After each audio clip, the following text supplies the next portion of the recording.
الحمد لله وكفى والصلاة والسلام على عباده الذين اصطفى خصوصا على سيد الرسل وخاتم الأنبياء وعلى آله وأصحابه وأزواجه وإترته المجتبى أما بعد أعوذ بالله من الشيطان الرجيم بسم الله الرحمن الرحيم للفقراء الذين أحصروا في سبيل الله لا يستطيعون ضربا في الأرض يحسبهم الجاهل أغنياء من التعفف تعرفهم بسيماهم لا يسألون الناس إلحافا وما تنفقوا من خير فإن الله به عليم صدق الله العظيم۔ سورہ بقرہ آیت نمبر 273، سورہ بقرہ آیت نمبر 273 سے آج کا درس ہے۔ للفقراء الذین احصروا فی سبیل اللہ، یہ صدقات ان فقراء کا حق ہے جو اللہ کی راہ میں رکے ہوئے ہیں۔ لا يستطيعون ضربا في الارض يحسبهم الجاهل اغنياء من التعفف۔ لا يستطيعون ضربا في الارض، وہ نہیں طاقت رکھتے زمین میں کاروبار کے لیے چلنے کی، کیونکہ وہ اللہ کے دین کے کام میں مصروف ہیں، تو کاروبار کیسے کریں گے؟ يحسبهم الجاهل اغنياء من التعفف، ناواقف آدمی انہیں گمان کرتا ہے کہ شاید یہ مالدار ہیں، اس لیے کہ وہ سوال نہیں کرتے۔ سوال سے، ان کے سوال سے بچنے کی وجہ سے وہ یہ سمجھتا ہے کہ شاید یہ بڑے مالدار لوگ ہیں۔ تعرفهم بسیماہم، لیکن آپ انہیں ان کے چہروں سے پہچان سکتے ہیں۔ لا يسألون الناس الحافا، اور وہ لوگوں سے لپٹ کر سوال بھی نہیں کرتے، وہ لوگوں سے لپٹ کر سوال بھی نہیں کرتے۔ وما تنفقوا من خیر، اور تم جو بھی مال خرچ کرتے ہو، فإن اللہ بہ علیم، اللہ اسے خوب جانتا ہے، اور تم جو بھی مال خرچ کرتے ہو اللہ اسے خوب جانتا ہے۔ اس آیت مبارکہ میں صدقات و خیرات کا ایک واقعی اور اصل مصرف بیان کیا گیا ہے۔ وہ فقراء ہیں، وہ مساکین ہیں جو کاروبار زندگی کو چھوڑ کر صرف دین کی خاطر اپنے آپ کو وقف کیے ہوئے، دینی امور کے اندر، درس و تدریس کے اندر، تعلیم و تعلم کے اندر، مساجد مدارس کے اندر وہ دینی خدمات میں مصروف عمل ہیں، اور ہر قسم کے تجارتی امور کو وہ ترک کر چکے ہیں۔ وہ نہ کوئی تجارتی سفر کرتے ہیں، نہ کوئی اس کے علاوہ کسی اور کام کے لیے آتے جاتے ہیں۔ انہوں نے گویا کہ ہمہ وقت اپنا اوڑھنا بچھونا دین کی تعلیم اور اس کی فکر کو بنایا ہوا ہے۔ تو فرمایا اصل جو ہے نا، یہ لوگ تمہارے صدقات و خیرات کے مصرف ہیں۔ نبی کریم صلی اللہ علیہ وسلم کے وہ صحابہ جو علم دین حاصل کرنے کے لیے مسجد کے ایک چبوترے میں آ کر ٹھہر گئے تھے، اور آج تک اس جگہ کو اصحاب صفہ کے نام سے یاد کیا جاتا ہے، ان حضرات کو اصحاب صفہ کے نام سے، اور وہ چبوترا صفہ کے نام سے یاد کیا جاتا ہے۔ تو یہ سوال کسی سے نہیں کرتے تھے، دینی علوم میں مصروف رہتے تھے، تو لوگ یہ سمجھتے تھے کہ شاید یہ بہت مالدار ہیں، تبھی تو کسی سے مانگتے نہیں، لیکن حقیقت میں وہ عام مسکینوں سے، عام فقیروں سے زیادہ ضرورت مند ہوتے۔ تو ہمارے معاشرے میں تو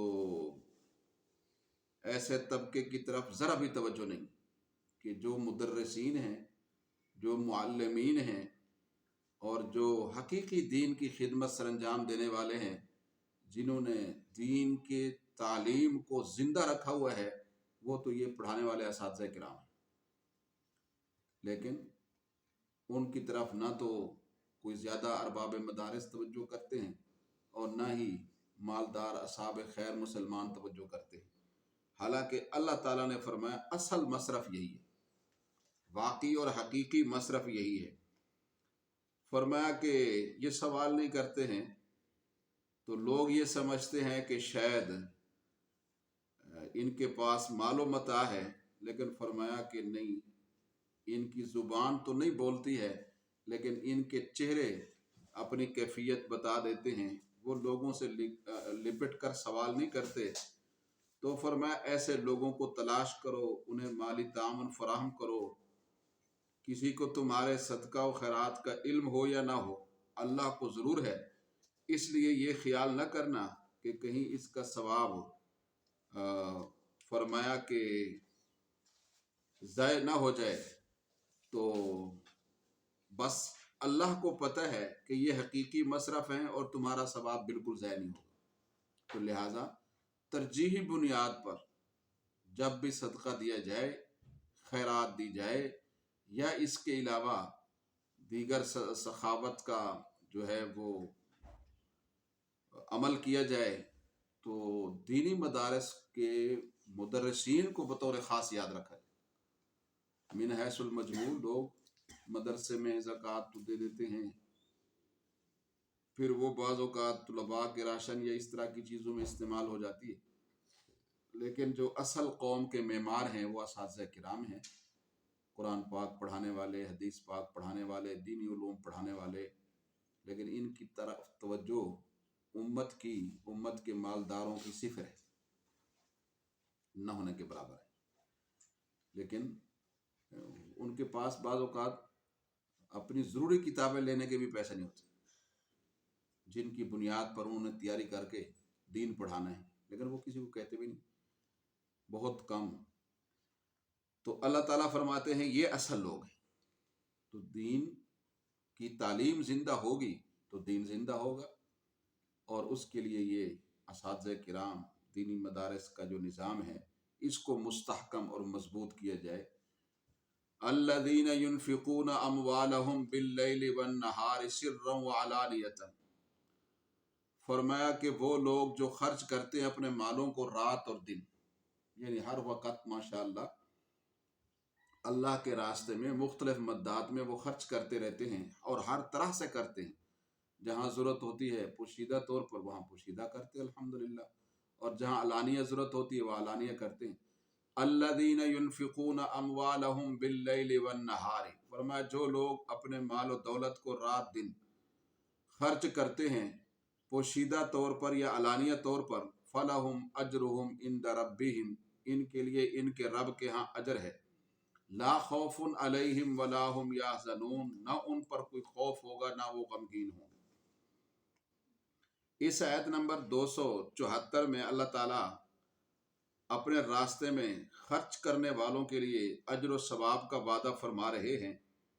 تو اس آیت سے ہمیں معلوم ہوا کہ مالدار مسلمانوں کو چاہیے کہ موقع محل کی مناسبت سے خرچ کریں، اس کے لیے وقت کی کوئی قید نہیں، جب بھی ضرورت پیش ہو آگے بڑھ کر بہرحال دین کی خدمت کرنی چاہیے، خواہ دن ہو یا رات ہو، اور لوگوں کی ترغیب کے لیے سب کے سامنے خرچ کرنا پڑے، یا فرمایا کہ علماء کی، طلباء کی عزت نفس کو بچانے کے لیے پس پردہ خرچ کرنا پڑے، تو جیسے مناسب حال ہو ویسے خرچ کرے، اور اس کے لیے اللہ کے ہاں بڑا اجر و ثواب ہے۔ یہ تو خرچ کرنے سے متعلق ہے۔ خرچ کرنے کا فائدہ یہ بھی ہے کہ دنیا کی محبت انسان کے دل میں نہیں ہوتی، جس کے نام پر خرچ کرتا ہے اس کی محبت دل میں آتی، اللہ تعالیٰ کی محبت دل میں آتی۔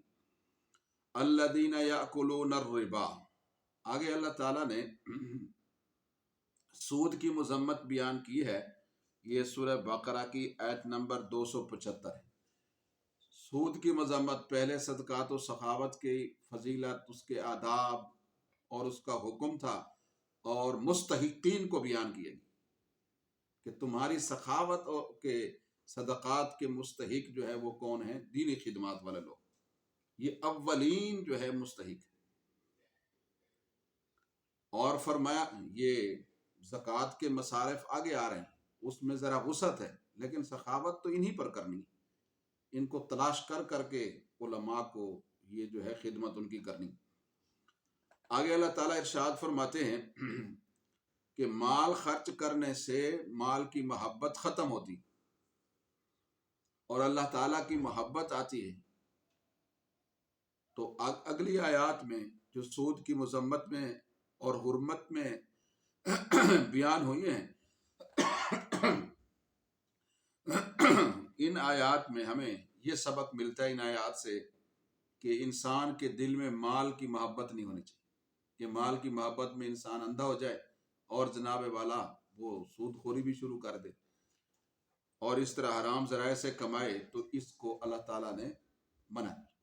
الذین یأکلون الربا، فرمایا وہ لوگ جو سود کھاتے ہیں، لا یقومون، قیامت میں ان کی کیا کیفیت ہوگی، لا یقومون الا کما یقوم الذی یتخبطہ الشیطان من المس، وہ تو اس شخص کی طرح ہی اٹھیں گے جسے شیطان نے چمٹ کر اس کے ہوش و حواس اڑا دی. جیسے دنیا میں کسی کو جن چمٹ جائیں تو وہ اپنے ہوش و حواس میں نہیں رہتا ہے، ایسے ہی سود خور جو ہے قیامت کے دن ہوش و حواس میں، وہ دنیا میں بھی ہوش و حواس میں نہیں ہوتا، اسے ہر وقت پیسے کی فکر ہوتی. ذالک بانہم قالوا انما البیع مثل الربا، یہ اس وجہ سے ان کو یہ تکلیف ہوگی، ان کے ہوش و حواس ختم کر دیے جائیں گے، کیونکہ وہ کہتے ہیں کہ تجارت بھی سود ہی کی طرح ہے. یہ ایک انہوں نے اپنا اختراعی فلسفہ جو ہے دنیا کے سامنے پیش کیا ہے کہ تجارت بھی سود، جیسے سود میں ہم پیسہ اضافی لیتے ہیں، نفع ہوتا ہے پیسہ دے کر پیسہ لینا، ایسے ہی تجارت میں جب ہم کوئی چیز بیچتے ہیں تو وہاں بھی نفع لیتے ہیں، تو گویا نفع میں دونوں یکساں ہیں، نفع کے حصول میں دونوں ایک جیسے ہیں، سود بھی اور تجارت بھی. حالانکہ ایسی بات نہیں، سود میں پیسے کی بنیاد پر پیسہ ہوتا ہے اور تجارت میں ایک چیز، ایک سہولت کے فراہم کرنے پر چیز کے بدلے میں نفع ہوتا ہے، تو یہ بڑا فرق ہے. وَأَحَلَّ اللَّهُ الْبَيْعَ وَحَرَّمَ الرِّبَا، حالانکہ حقیقت یہ ہے کہ اللہ نے حلال کر دیا ہے تجارت کو، وَحَرَّمَ الرِّبَا، اور اللہ تعالیٰ نے حرام کر دیا ہے سود کو. فَمَنْ جَاءَهُ مَوْعِظَةٌ مِّن رَّبِّهِ، پھر جس شخص کے پاس اس کے رب کی طرف سے نصیحت آ جائے، فَانْتَهَا، اور وہ باز آ جائے، یعنی جس نے سود کی حرمت کا مسئلہ سنا، آیت سنی اور وہ رک گیا سود سے، باز آ گیا، توبہ کر لی، فَلَهُ مَا سَلَفَ، پھر وہ جو پہلے ہو چکا ہے وہ اسی کا ہے، یعنی زمانہ جاہلیت میں جو اس نے لیا دیا، بہرحال وہ ختم. وَأَمْرُهُ إِلَى اللَّهِ، اور اس کا فیصلہ اللہ کے حوالے ہے. وَمَنْ عَادَ، اور جو شخص دوبارہ ایسا کرے گا، عود کرے گا، دوبارہ لوٹے گا سود کی طرف، باوجود ہے کہ اللہ کا حکم بھی آ گیا ہے پھر بھی باز نہیں آتا ہے، فَأُولَٰئِكَ أَصْحَابُ النَّارِ، یہ جہنمی لوگ ہیں. یعنی آپ سوچئے کہ سود پر معاشرے کی معاشی تشکیل ہو تو پھر یہ سوچا جائے کہ امن، سلامتی، سکون یہ ہمیں میسر آ جائے، یہ نہیں ہو سکتا ہے. یہ اس لیے نہیں ہو سکتا ہے کہ سود کا انجام ہی عذاب ہے. سود کا تو انجام ہی اخروی اور دائمی، عذاب تو وہ تو آخرت میں ہوگا، لیکن ابھی بھی دنیا میں کوئی کھائے گا تو جو اس کے اثرات ہیں سود کے، وہ تو بہرحال اللہ کے عذاب کی صورت میں ظاہر ہوں گے. تو اس لحاظ سے سودی نظام کو خیر بات کہے بغیر نہ معیشت مستحکم ہو سکتی ہے اور نہ امن و سلامتی کے مسائل جو ہے وہ حل ہو سکتے. جب اللہ کو ناراض کر دیں گے، اللہ سے اور اس کے رسول صلی اللہ علیہ وسلم سے حالات جنگ میں ہوں گے، تو پھر کیسے عافیت یا سلامتی نصیب ہو سکتی.